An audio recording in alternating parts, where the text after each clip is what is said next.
ನಮಸ್ಕಾರ ಸ್ನೇಹಿತರೆ, ಮಾಹಿತಿ ಕನ್ನಡ ಯೂಟ್ಯೂಬ್ ಚಾನಲ್ನ ಮತ್ತೊಂದು ವಿಡಿಯೋಗೆ ನಿಮಗೆಲ್ಲರಿಗೂ ಸ್ವಾಗತ. ಇಂದು ನಾವು ಕರ್ನಾಟಕ ರಾಜ್ಯದಲ್ಲಿ ಬಹಳ ದೊಡ್ಡ ಚರ್ಚೆಗೆ ಕಾರಣವಾದ ಒಂದು ಮಹತ್ವದ ಪ್ರಕರಣದ ಬಗ್ಗೆ ಮಾತನಾಡಲಿದ್ದೇವೆ.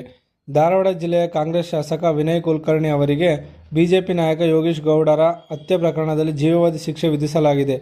ಈ ತೀರ್ಪು ಸಣ್ಣ ವಿಷಯವಲ್ಲ. ಇದು ಸುಮಾರು 10 ವರ್ಷಗಳ ನಂತರ ಬಂದ ನ್ಯಾಯ. ಒಟ್ಟು 17 ಜನರು ಶಿಕ್ಷೆಗೆ ಒಳಗಾಗಿದ್ದಾರೆ.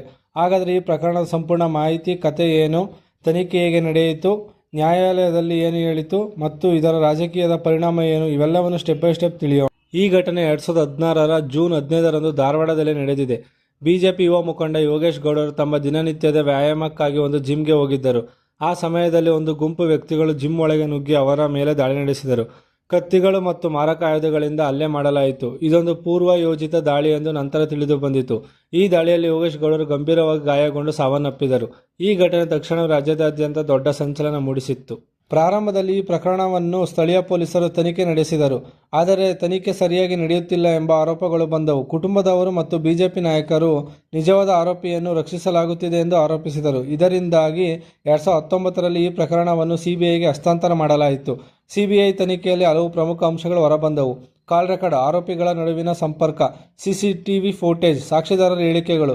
ಇದಲ್ಲದೆ ಈ ಪ್ರಕರಣದಲ್ಲಿ ಪ್ರಮುಖ ಆರೋಪಿಯೊಬ್ಬರು ನಂತರ ಅಪ್ರೂವರ್ ಆಗಿ ಮಾರ್ಪಟ್ಟರು.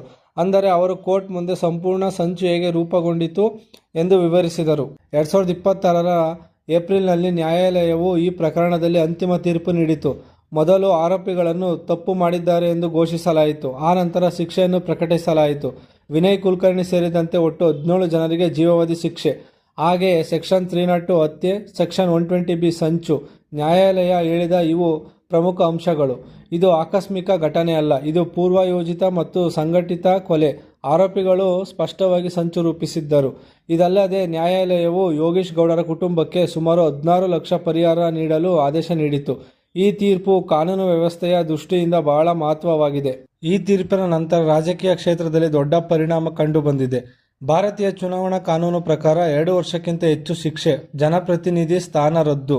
ಅದರಂತೆ ವಿನಯ್ ಕುಲಕರ್ಣಿ ಅವರು ತಮ್ಮ ಶಾಸಕ ಸ್ಥಾನವನ್ನು ಕಳೆದುಕೊಳ್ಳುವ ಸಾಧ್ಯತೆ ಬಹಳ ಹೆಚ್ಚು. ಇದು ರಾಜಕೀಯ ಪಕ್ಷಗಳಿಗೂ ಒಂದು ಎಚ್ಚರಿಕೆ. ಅಪರಾಧ ಹಿನ್ನೆಲೆ ಇರುವ ಅಭ್ಯರ್ಥಿಯನ್ನು ಆಯ್ಕೆ ಮಾಡುವುದು ಅಪಾಯಕಾರ. ಈ ಪ್ರಕರಣದಿಂದ ನಾವು ಕೆಲವು ಮಹತ್ವದ ಪಾಠವನ್ನು ಕಲಿಯಬಹುದು. ರಾಜಕೀಯದಲ್ಲಿ ಕ್ರಿಮಿನಲೈಸೇಷನ್ ಒಂದು ಗಂಭೀರ ಸಮಸ್ಯೆ. ನ್ಯಾಯ ತಡವಾಗಬಹುದು, ಆದರೆ ಕೊನೆಗೆ ನ್ಯಾಯ ಸಿಗುತ್ತದೆ. ತನಿಖೆಯ ಸಂಸ್ಥೆಗಳು ಸಿಬಿಐ ಸರಿಯಾಗಿ ಕೆಲಸ ಮಾಡಿದರೆ ಸತ್ಯ ಹೊರಬರುತ್ತದೆ. ಈ ಪ್ರಕರಣವು ನಮಗೆ ಒಂದು ಸ್ಪಷ್ಟ ಸಂದೇಶವನ್ನು ನೀಡುತ್ತದೆ. ನೀವು ಎಷ್ಟು ಶಕ್ತಿಶಾಲಿಯಾಗಿದ್ದರೂ ಕಾನೂನಿನಿಂದ ತಪ್ಪಿಸಿಕೊಳ್ಳಲು ಸಾಧ್ಯವಿಲ್ಲ. ಪ್ರಜಾಪ್ರಭುತ್ವದಲ್ಲಿ ನ್ಯಾಯ ವ್ಯವಸ್ಥೆ ಇನ್ನೂ ಬಲವಾಗಿ ಕಾರ್ಯನಿರ್ವಹಿಸುತ್ತಿದೆ.